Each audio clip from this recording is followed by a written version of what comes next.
এই তো গত শনিবার ভারত টি-20 বিশ্বকাপ চ্যাম্পিয়ন হলো।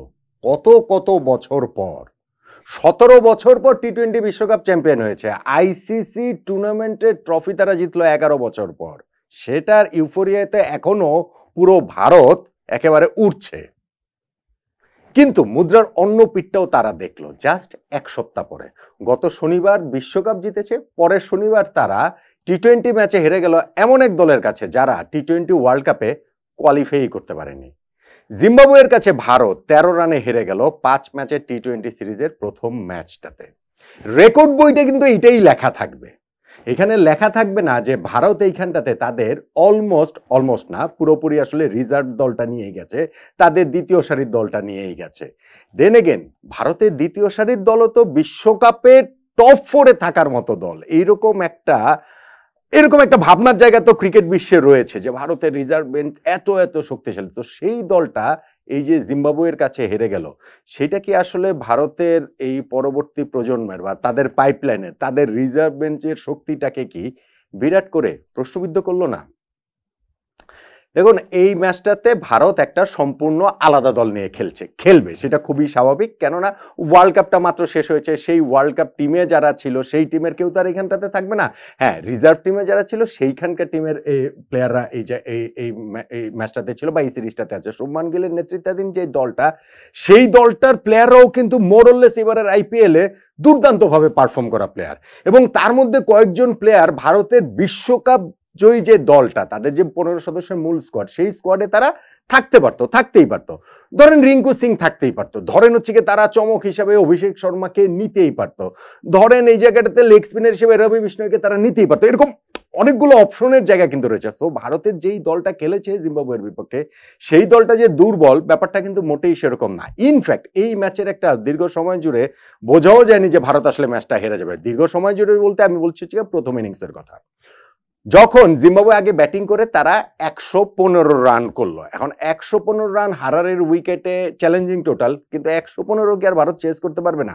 এবং সেইখানটাতেও 90 রানে তাদের পরে গিয়েছিল 9 উইকেট। লাস্ট উইকেট পার্টনারশিপে যে 25টা রান হলো, সেটা খুবই গুরুত্বপূর্ণ। তাদের ইনিংসে কোনো থার্টিজও কেউ করতে পারেনি। 4টা 20s ঘরে স্কোর রয়েছে জিম্বাবুয়ের ইনিংসে। সেখানে মাটান্ডে, যিনি লাস্ট উইকেট পার্টনারশিপে চাতারার সঙ্গে যিনি বললাম ওই যে 25 রান করেছেন, তিনি নিজে 25 বলে 29 রান করে অপরাজিত ছিলেন। সেইটাই ইনিংসের হাইয়েস্ট স্কোর। চাতারা কিন্তু কোনো রান ওই লাস্ট উইকেট পার্টনারশিপেও করতে পারেননি। এখন 115তে একটা ধরেন উইকেট অত খারাপ ছিল না, মানে 115-র মতো উইকেট কিন্তু ছিল না, আরো কিছু রান ওই উইকেটটাতে হতে পারতো। তো ইন্ডিয়া এই রানটা তারা করে জিতবে, এটা ইনিংসের মাঝপথে অ্যাটলিস্ট সেটা প্রত্যাশিত ছিল। যতই তারা একটা মোটামুটি নতুন মোড়কের দল নিয়ে খেলুক না কেন, এই ম্যাচে যেমন তারা তিনজন ক্রিকেটারকে ইন্ডিয়া ডেবু করিয়েছে। সেই 3 ক্রিকেটার অভিষেক শর্মা, ধ্রুব জুরেল আর রিয়ান পারাককে তারা ডেবু করিয়েছে। কিন্তু যেটা হয়েছে যে তারা ব্যাটিং ইনিংসটা যখন শুরু করেছে 22 রানেই তারা 4টা উইকেট হারিয়ে ফেলেছে। এবং ওইখানটাতে অভিষেক শর্মা আউট হয়েছেন, ঋতুরাজ আউট হয়েছেন, এখানটাতে রিয়ান পরাগও ওইখানটাতে আউট হয়েছেন, রিঙ্কু সিং আউট হয়েছেন। সো 22 রানে 4টা উইকেট হারিয়ে তারা কিন্তু শুরুতেই একটা প্রবলভাবে ব্যাকফুটে চলে যায়। কিন্তু রানটা যেহেতু খুব বেশি না, এবং বিশ্ব চ্যাম্পিয়নের একটা অহংত রয়েছে, না হয় এই দলের কেউ বিশ্ব চ্যাম্পিয়ন টিমের অংশ না, কিন্তু তো মাত্র 1 সপ্তাহ আগে তারা বিশ্ব চ্যাম্পিয়ন হয়েছে। সেই দলটা কি জিম্বাবুয়ের কাছে হেরে যাবে নাকি? কিন্তু ওই এক সাইড থেকে ক্যাপ্টেন শুভমান গিল ছিলেন, তিনি 29 বলে 31 রান করে তিনিও যখন আউট হয়ে গেলেন, তারপরে দেখা গেল 61 রানে 7 উইকেট পড়ে গেছে ভারতের। শেষ দিকে ওয়াশিংটন সুন্দর, আবেশ খান তারা চেষ্টা করেছিলেন, পারেননি। 102 পর্যন্ত ভারতকে নিয়ে যেতে পেরেছেন। ভারত এখানে 13 রানে ম্যাচটা হেরে গিয়েছে। এখন যেটা বললাম যে এই দুইটা দল সম্পূর্ণ ভিন্ন দুই দল। ভারতের যেই দল ওয়ার্ল্ড কাপ জিতেছে আর এই দল পুরোপুরি আলাদা দল। এটা যেমন সত্যি, আবার একই সঙ্গে এইটাও সত্যি যে ভারতের যে রিজার্ভ টিম, ভারতের এই যে দ্বিতীয় সারির যে দল, সেই দলটাও তো বিশ্বের অনেক দলগুলোর চেয়ে শক্তিশালী। সেই দলগুলোও তো ধরেন ওয়ার্ল্ড কাপের অনেক দলগুলোর চেয়ে শক্তিশালী। সেই দলটাও তো ওয়ার্ল্ড কাপে খেললে, হাইপোথেটিক্যালি আমি বলছি, অন্ততপক্ষে সুপার 8-এ ওঠার দাবিদার ওইরকম একটা দলই তো। সেই দলটা যখন জিম্বাবুয়ের কাছে হেরে যাবে, যেই জিম্বাবুয়ে ওয়ার্ল্ড কাপে কোয়ালিফাই করতে পারেনি উগান্ডার কাছে হেরে, সেইটা আসলে তাদের ওই বেঞ্চ শক্তিটাকে প্রবলভাবেই প্রশ্নবিদ্ধ করে নিঃসন্দেহে। কিন্তু আমার কাছে যেটা মনে হয় যে এই ম্যাচটাতে ভারত যে হেরে গেছে, সেটা হারারেতে কিন্তু ভারত মূল সারির দল নিয়েও হেরেছে। জিম্বাবুয়ের সঙ্গে টি-20 ম্যাচে যে তারা প্রথম হারলো ব্যাপারটা তা না। এর আগে যে 9টা ম্যাচ খেলেছে তার মধ্যে 3টা ম্যাচ তারা হেরেছে হারারেতে। 8টা ম্যাচে ইনফ্যাক্ট হারারেতে হয়েছিল। সো সেই জায়গাটাতে খেলা তো কঠিন, সবসময়ই কঠিন। আমার কাছে মনে হয় যে 5 ম্যাচে যে টি-20 সিরিজ রয়েছে সেই টি-20 সিরিজে স্টিল ভারতের এই দলটা সেই সিরিজটা আসলে জিতে আসবে।